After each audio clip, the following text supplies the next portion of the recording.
What's going on, you guys? AJ Tucker here with AJ Self Defense, man. And I just want to talk about this story, the Eliza Fletcher story. I've been kind of laying low for a while, haven't been really posting a lot, still, blogging and stuff like that. But I saw this story a couple of days ago, and I always like to wait a little bit and then talk about it later. But I felt it was important that I hop on here now. Like right now, I am on my afternoon walk, and I try to get about 30 minutes to an hour of walking in the afternoon. Not every day. Last month it was every day, but this month it's probably going to be like 2 or 3 days a week, like an hour or so. Sometimes I run, but I do it. It's hot as hell out here. I'm in Texas, 2 o'clock. And, there's a tie-in to that I want to talk about later. But very tragic story, man. Eliza Fletcher, she was on a run. She was on a jog at 4 a.m.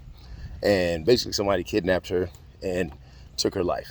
And so, the person who did it, I think his name was Cleotis. I forgot his name, but he had finished serving a 20-year sentence, and basically for kidnapping somebody, he did the same thing. So I do make a lot of videos about that. I do talk about this a lot, where basically when there was recently a murder probably about 30 minutes away from me, in Plano, Texas, where a guy murdered a woman in Plano. Then he went over by TCU, which is in Fort Worth, and murdered his ex-girlfriend.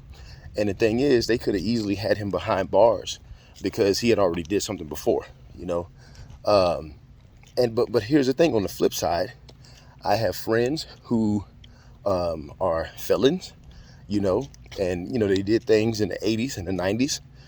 They ended up getting out and did great things with their life. I also have friends who have nonprofit organizations where they work with people who've been in prison. Because the thing is, if you're a felon, it's going to be, life is going to be hard. You're not going to be able to easily get something out there. So I feel that's important, that people do get a second chance. But I'm conflicted because I also feel like when somebody does something that's violent to somebody, they're probably going to do it again. Just in my job, just doing self-defense and things of that nature. A lot of my clients that I run into, they, when they're abused over the years, or if they meet somebody new and they're abused, you look at that person's criminal record and they've already done it before. And so very tough.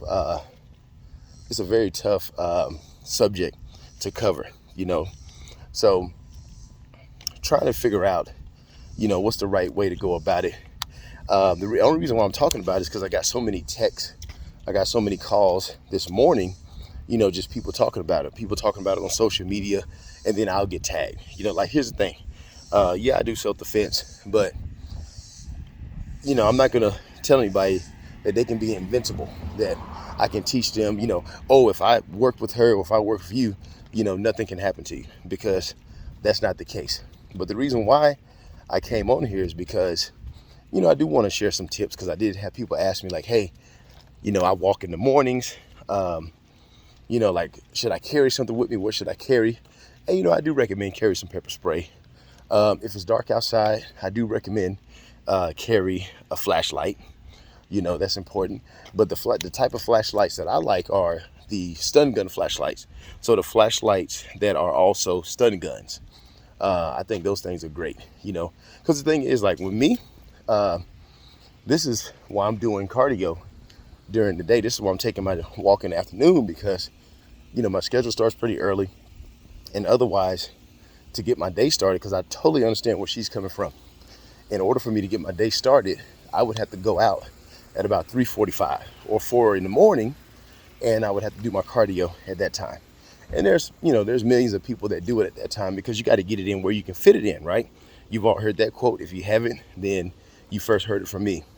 And I wake up at about 3:30, 3:45 anyway, so it would be very convenient for me to get my cardio in, to run or to walk, and not walk in a black, no soliciting shirt at, 2 p.m. during the day where it's super hot. It'd be very convenient for me to do that.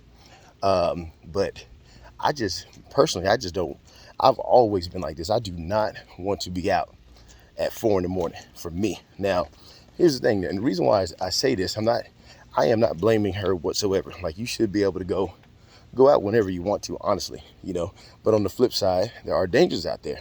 But what made me want to talk about this is I saw a post. It was one of the posts.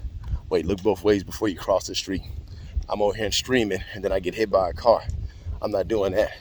So I saw a post on social media. I was tagged in it, but I looked at the original post, and the woman was, she was sending prayers out to the family, and she kept saying, as a woman, sometimes I'm afraid to run.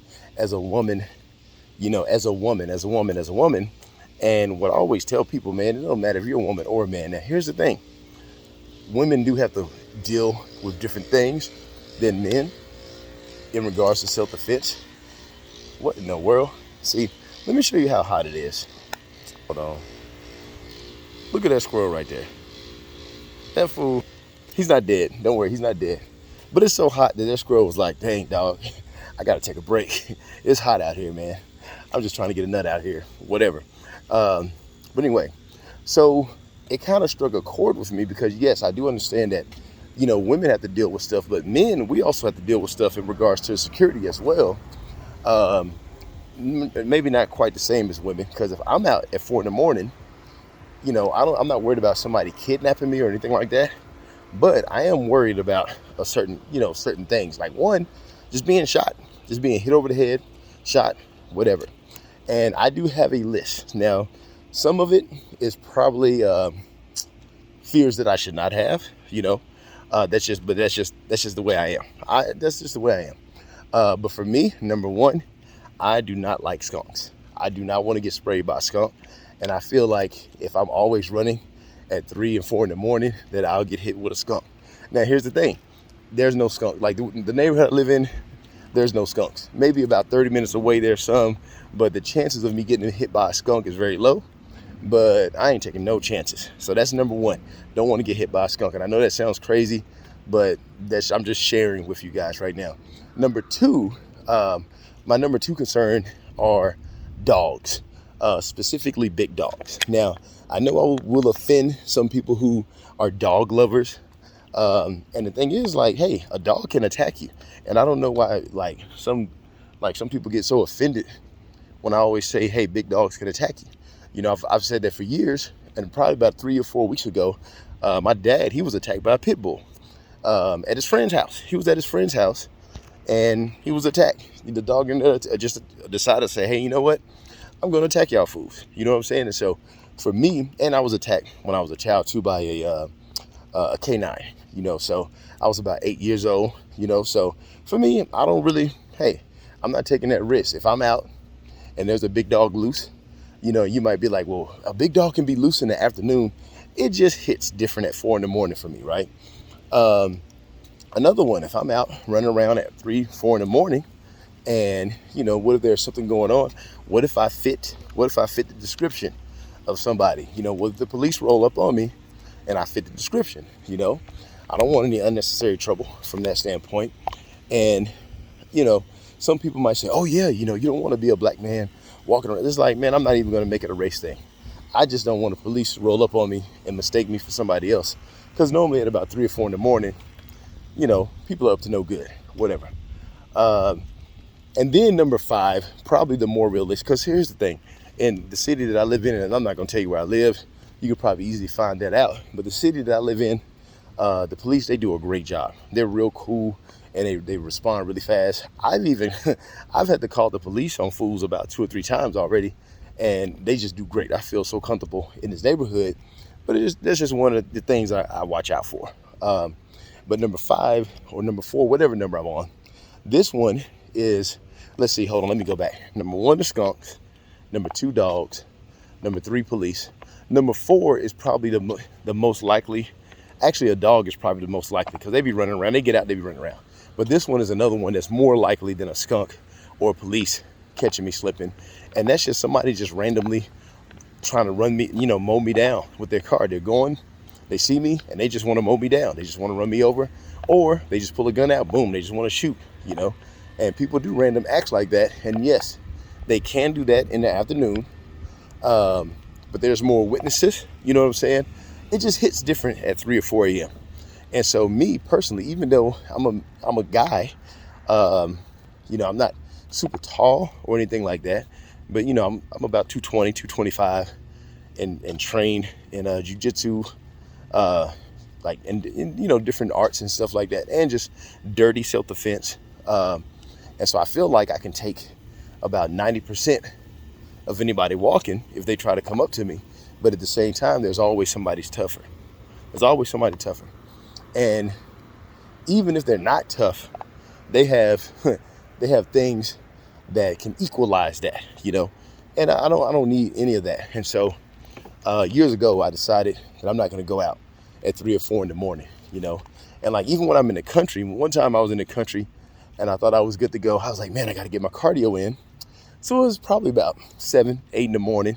And this is in Oklahoma, right? And so I'm going on my run and I see one dog, he barks, but he's just sitting there. It's a little dog. And as I'm running, there's all these dogs sitting in their front yard. And then all of a sudden, it's almost like these dogs start communicating with each other like, hey, there's somebody running on the street. And I kid you not, towards the end of my run, like the dogs were looking more aggressive and they were like making eye contact, looking at me like, hey, what you want to do? And then I feel like I heard about 40 to 50 dogs barking at once. And I saw like just different dogs coming at me and I took off on a sprint. It's almost like they communicated that, hey, we got one out here. And I was done with country running, so. But anyway, man, find you a safe route. Keep your head on the swivel, And I don't know exactly how he was able to get her in the vehicle. He could have did it with brute force, but I don't know how he kept her in. When he kidnapped the lawyer or the police officer years ago, he did it at gunpoint with somebody else. Now, this one he did by himself. It doesn't specify if he held her at gunpoint. They just said he aggressively put her in the car. So maybe he did do it at gunpoint. Maybe he didn't. Maybe he just did it. But the thing is, if somebody takes you from point A to point B, you have less than a 1% survival rate. So even if somebody pulls a gun on you, now here's the thing. If that was the case in her case, it's easier said than done, And I'm just talking numbers. It's easy for me to sit here after the fact and talk numbers. But if somebody pulls a gun, there's a 4% chance they're going to shoot you right there at that spot. But if you go with them, there's over a 99% chance that you're going to lose your life.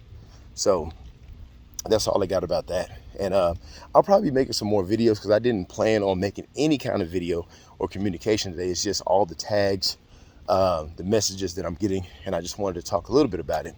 But anyway, man, that's going to be the end of my walk, man. I'm tired.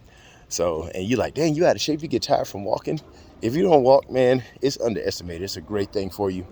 But just, man, it's tough because you want to, like your time is your time. And sometimes if you can wake up early in the morning, you got to get those miles in, you do it early in the morning. Me personally, that's my decision not to do anything at 3 or 4 in the morning. I'm not telling anybody else not to. All right. But if you are, man, make sure you keep that head on the swivel. That's all I got, man. I'll see you on the next one.